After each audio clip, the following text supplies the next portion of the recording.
Oh, it's getting closer and closer every day, ladies and gentlemen. It's getting closer and closer every day, ladies and gentlemen. So, as you may or may not seen, or as you may or may not know, first of all, let me get this out the way. First of all, shout out to everybody. I'm Millie rocking right now. Ha! Ha! Can only do it in one hand because the other hand hold the camera. Shout out to everybody who tuned into the Halloween live stream yesterday. I was handing out candies to the babies out here, and we sold like 8 physical copies of Strictly for the Fans. All of these copies is going to be signed and mailed out. Now, the goal, we done hit 80 physical copies sold, 82 to be precise. Our next goal is to hit a hundo. If we can hit 100 physical CDs sold, that says a whole, oh, I thought I saw a rat, it was a bird, a whole lot about our movement, you know what I mean? A lot of doors are opening up, a lot of things are, happening for us. It's a beautiful thing. It's a beautiful thing. I got a meeting actually today with Teesprings, and it's all because of y'all, man. Shout out to y'all. Anyway, so the Bodied movie is supposed to be dropping tomorrow. The Bodied movie is supposed to be dropping tomorrow. The Bodied soundtrack is supposed to be dropping tomorrow. Here's the issue. Bodied is not going to be playing where I'm at. The closest it's going to be playing is Denver. And if I had some other people to go with me, I might go up to Denver and watch it. But I really don't. Because Colorado's like 6 hours away from here. And think driving 6 hours to go see that movie and then it'd be bad. Oh, that would be horrible. Oh, that would be crushing. So we're going to find a way to watch it. But anyway, today, I didn't think this would happen. The cast of Bodied had a Breakfast Club interview and the director. I didn't think, listen, here's my first point. They are definitely putting more behind Bodied than I thought. Every single time I've seen the Bodied be talked about, every time I've seen a new thing come about this movie, I'm impressed. When I first saw it, like, they've been filming this movie for a long time, especially if you're a fan of battle rap or you're in the battle rap culture. You know, word of this movie has been going on for a long time. A long time. And I even thought when it first was announced, it in Disaster was talking about it. This movie caused beef in the battle rap world. It caused hubbub and a bunch of shenanigans. It did. There are certain battle rappers who weren't in it, who got roasted for not being in it. It's a lot of different things. So when I first heard the battle rappers talking about it, I'm like, whatever. It's not going to be something crazy. I'm excited. It's cool. I wasn't even excited. I was like, hollow. I'm not excited. Not excited. But then when I saw the first trailer, not this one that just came out like last month, but I mean like the first trailer that came out like a year ago, I was like, not bad. It was the trailer of Disaster destroying the lead actor, the white dude. It wasn't even the lead actor. It was a different guy with glasses destroying him. And I was like, okay, this is cool. The verse that Disaster said was dope. I don't think...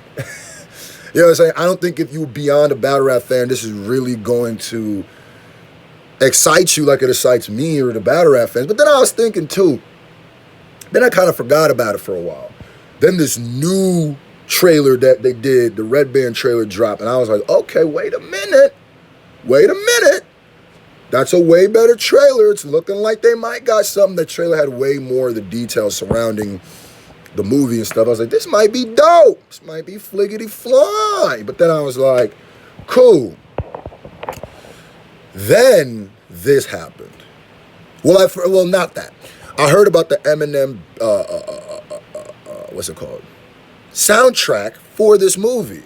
And they weren't playing around with the soundtrack. Sometimes people be playing with this. Like, they be phoning in the soundtrack because it's a soundtrack. Nobody really cares. You probably get paid dumb bucks before you even record a bar from the studio, so you probably not even tripping. Eminem got the Venom check too, so he ain't tripping. But then when I saw that Anderson .Paak was supposed to be on it. When I saw Dr. Dre was going to be on it, 50 was going to be on it, Kendrick might be on it, Nicki might be on it, I was like, wait a minute. Snoop might be on it. I was like, oh, wait a minute. Oh, wait a minute. I was like, okay, so they're really putting their foot forward. I just dropped a video, go watch that, where I said the Bodied soundtrack might be a classic project. If he delivers with all these features, I can't see this not being... This might arguably be better than Kamikaze. Where else we gonna get all this? I'm just saying. So, they had a Breakfast Club interview today, and I was like, whoa, okay, so they serious about this movie. Then I thought about it. Oh yeah, Charlemagne is in the movie. It would be looking type weird if Charlemagne if they weren't on the Breakfast Club. So, watch the Breakfast Club interview today, and of course, Angela Yee gonna ask the relationship question. It's gonna happen. But besides that, bro, this interview really excited me more for the movie, because what they did was dispel one of the fears that I've had this whole time. One of the fears that I've had this whole time was it's going to be a very surface level movie. And if you watch my Mum Fu podcast, if you see when we were talking about it, I said, well, if it's a surface movie, it really has the issue of not connecting with the casual fan, because a surface level battle rap movie, I'll put it like this. On surface level, it's hard. You like how I keep doing this when I say surface level?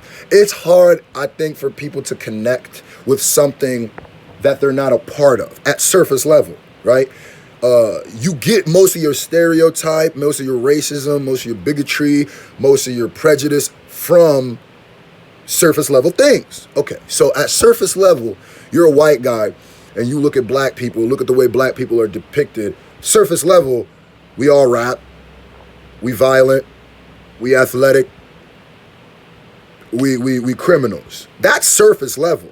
Until you meet an African-American person and get to know that person, then you're going more than surface level. So I was like, at surface level, I don't think a lot of people are going to mess with the movie if you're not a battle rap fan, because it's going to just look like, especially in the culture we're in today, we're going to talk about that too, I was like, I don't know if this is going to hit the way, because I was like, this got to hit beyond just battle rap fans. I want this movie to succeed on so many different levels. Like, if you know me as a person, this was the movie I wanted.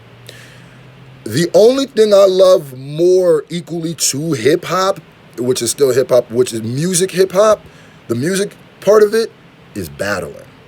I didn't start out a musician. I started out a battle rapper. People don't know that, but if you from Nebraska, you from Lincoln, you remember back in the back of the bus when I used to serve up them white boys. I grew up in the Highlands. Well, I didn't grow. I mean, grew up in the Highlands, so I was the only black family. But I was serving up them. But I did come from Nigeria, so it was like all black people never seeing white people to all white people never really seeing black people. Then high school, I started seeing black. Anyway, serving them. So this movie to me is really important. I want the people like Hollow the Don, Loaded Lux, Hitman. I don't know if Hitman's in the movie, but Smack, Organic, Big T, Arsenal. I want all of them to get maximum exposure, maximum shine, and maximum press from this movie. And in order for that to happen, it needs to go beyond surface level. Oh, I'm in my bag. I'm in my bag, ladies and gentlemen. So I was saying, this interview really made me feel like, oh yeah, this movie is not surface level. What they were talking about was the deep, deep themes of battle rap and how the deep themes connect to what is going on in the world. They really made it, they extrapolated the reason I love battle rap. It's not just because two people are rapping, it's because of what's really, when you a layman and you don't understand what's going on from a distance, you're like, oh, two people rhyming words in front of each other. if you really know the culture and you really know the craft and the science and the artistry behind it, it's a dance. It's a beautiful tandem that they're doing. It's Shakespeare. And they really pushed that part of it. They pushed the social, political, economic even parts of battle rap and the multicultural aspect of it. And what they did a great job of was showing how this offense culture, this cancel culture, this is battling that, and I love it. Because now this movie is standing for something beyond, we want to make a funny movie about battle rap. My biggest fear was, oh man, don't make this corny, man. Please, man. The reason why people like 8 Mile is not because Eminem is rhyming words. That's not just it. That is it too, but not just it. It's because it's the underdog story of watching somebody come from the hoods of Detroit, a white guy in battle rap, which is, don't want him in battle rap, gets beat up, and by the end of the movie, you feel like, and the movie don't even end on it ends on a happy note, but Rabbit doesn't get signed.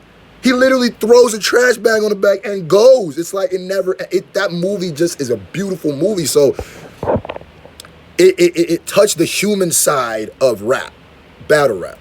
So they're saying that too, and I love the fact how they're shooting down like, no, everybody gets it, this movie. We are not, I like how the director said, a lot of people told me to cut stuff. We're not cutting stuff. It's going like this. Because that is battle rap. You cannot make a battle rap movie censored. You cannot make a censored battle rap movie. That is not a battle rap movie. It's not. So, all the politically incorrect terms are in here. They said blacks is getting it, whites is getting it, LGBT getting it, everybody getting it, women getting it, old, young, and I love it. Because the director made a great point about offense, about offensive jokes, and about saying offensive things. You notice that the true way to test if you're really accepted by a group of people or accepted by somebody is the jokes you can make around them. Think about it. Just think about it for a second. That's how you really know if you connected with somebody. It's the jokes that you say around them. So if you say a racist joke or an offensive joke and people get offended, you know what that means? We just not connected as a people. And honestly, people want to take away that. But what really shows more connection is when we can make a joke and the other person laughs. That's a bar. That's the biggest thing I pulled away from this interview. Hey, y'all keep doing your Thug Thizzle. Body movie dropping tomorrow. My review probably ain't gonna come tomorrow. Hopefully the soundtrack drops tomorrow so I could do a review on that. But other than that, we probably gonna have to wait a little bit. We gonna figure it out though, because they said the Body movie drops on YouTube on the 28th. I'm definitely not waiting for the 28th to do the review. We gonna get it. Probably not gonna be tomorrow. Maybe I'll find a way to find a video, movie. But literally, like, I would have to be like, hit up Dodo, get a rental, and go down to Colorado to watch this movie. But it's just like, I don't think so. See, this is when being single sucks. Cause like, damn, if I had a shorty, I could go down there and make it a date of it. That would be fun. But anyway, thinking out loud. Make sure y'all keep streaming that Strictly for the Fans EP. And you put in the comment section below, are you ready for the Bodied movie? Do you think it's going to be good or bad? Actually, don't even comment about that. Did this Breakfast Club interview make you more or less excited for the Bodied movie? Put in the comment section below. We out.